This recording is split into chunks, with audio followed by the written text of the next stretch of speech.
already. But I am deeply involved with animals. I've always loved them. I'm very disturbed by how I see many people treat their animals. The way they don't tie them up when they drive on freeways and whatnot. They can just fall off and be injured and whatnot. Even right now, I know someone who has 2 dogs, puts them in a garage and says, oh, you can leave them alone for 3 days. You don't have to walk them, you have to feed them. They're fine for 3 days. I mean, that kind of behavior, I think, is just hideous. And if it's a question of wording, I think caretaker is okay in a sense. A friend would be better. The problem with caretaker that I see is it puts animals, again, in a diminutive position. I think guardian, at least to my mind, seems to show greater respect for animals. And I think that's what's at stake here. I think we just have, across the board, not just pets, but animals everywhere. I'm just chagrined when I drive down Redemeyer from Fawnwood, where I live, and see all the roadkill, the animals that are just dead. And I said to myself, why did these animals have to die? And they died because people are careless. They just don't care. Animals are just something to throw away or, have as a pet they can abuse and also throw away whenever you feel the desire. I think it gets into something, a much larger philosophical issue. I'll just go to it quickly. That is to say, animals have feelings. They're sentient like we are. We, a materialistic society, tend to treat them as objects, as toys, as things to kick around. In being sentient beings, they are basically connected with us in a much larger chain. And I think by trying to bring people's consciousness, I see it happening more in the educational area, to respecting animals more and therefore then treating them better. The end result will be, I believe, that we'll also have to we'll slowly begin to treat one another a little better. Because I think what we do to animals, we're also doing to people. And I think it's all tied together. And I think guardian would be a far better word. And I think it ultimately is just quibbling. And I think that shouldn't stop us. That should not be something holding us back from trying to make people kinder and more loving to one another and to animals. Thank you. Thank you. You timed that almost perfectly for 3 minutes. Further public commentary before this returns for the momentous decision by the council.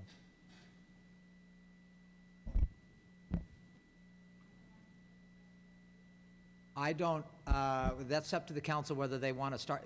If one person is asked to come back, then I think every person who's commented should have the right to come back. That would be up to a majority of the council. There seems to be little interest in opening it back up. Further public comment? Well, this is coming back to the council on the motion to table. We have a motion and a second to table this decision. Further discussion? I'm wanting clarity from Councilmember Crane and Thomas about a substitution of the word, whether that's acceptable in lieu of tabling it, instead of tabling it. Is that permissible to have this conversation before we have? You have an ordinance and you have a resolution I in our know. agenda packet, and we are talking about tabling the entire subject. Councilmember We Rodriguez. could also, if we didn't table it, we still could decide to do neither. That's true. My concern is that, we've been talking for 10 minutes about, should we talk about it? And I would hate for this to be a precedent for the subsequent discussion were we to have one. It was my view that the resolution was a very neat compromise to the concerns about changing the law and the proponents who view language as the main underlying factor. So I thought the resolution was a good, I didn't realize there would be a problem with the word guardian. I think if there's a substitute word that would be acceptable, maybe we can just quickly agree on that word. But we're talking, Yeah. are you against tabling the motion? Or for tabling the motion? Tabling the issue. No, I think we should deal with the issue, I guess. I just hope we do it quickly. Okay, is there further discussion on whether to set this aside, to table the subject? If not, let's have a roll call vote on it. I do, I'm sorry. Councilmember Thomas. In the past, I've spoken in favor of the ordinance, and the resolution seemed like a felicitous third way. In the broader picture, I support tabling this because moving ahead on this, I think, is not in the best interest of the city in terms of its reputation, in terms of our ongoing ability as a community to work together.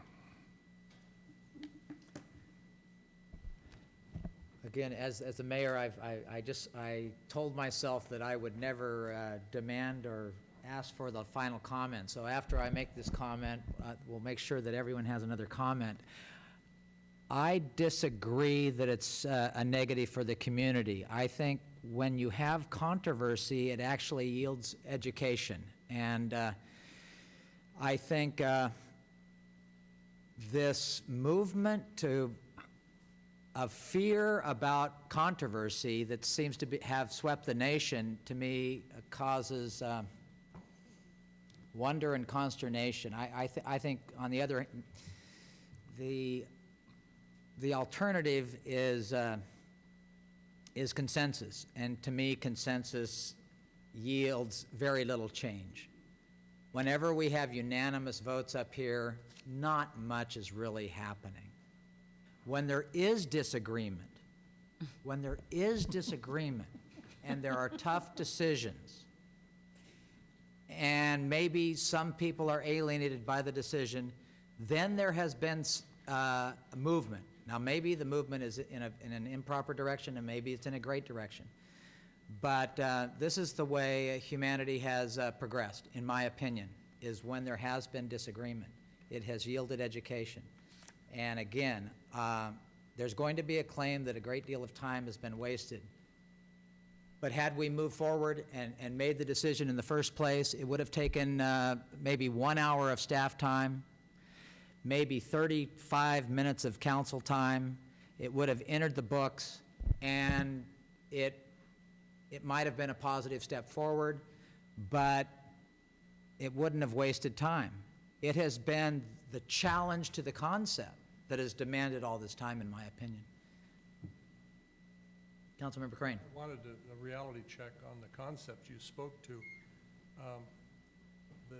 The all working together unanimous legislative body in Sacramento, which has left us with a status quo budget.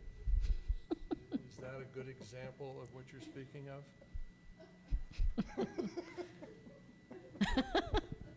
He asked a rhetorical question. Say no. But he set a trap. The problem with Sacramento is the two-thirds requirement, which gives all the power to a minority of people. Without the two-thirds requirement, you can have one faction, and that's what we're talking about, is difference of opinions. Sometimes they're called factions. And in democracy, the idea is that one faction wins nonviolently, you move in that direction, and if it's a mistaken decision, that group the rascals get thrown out in the next election.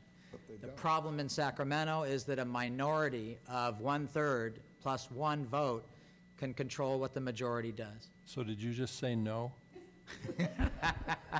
Further discussion. Councilmember Thomas. I just want to, no, I don't. Further discussion on the motion to table. Roll call. Councilmember Landis. No. Thomas. Yes. Crane. Yes. Roden. No. Mayor Baldwin. No. We move on to discussion of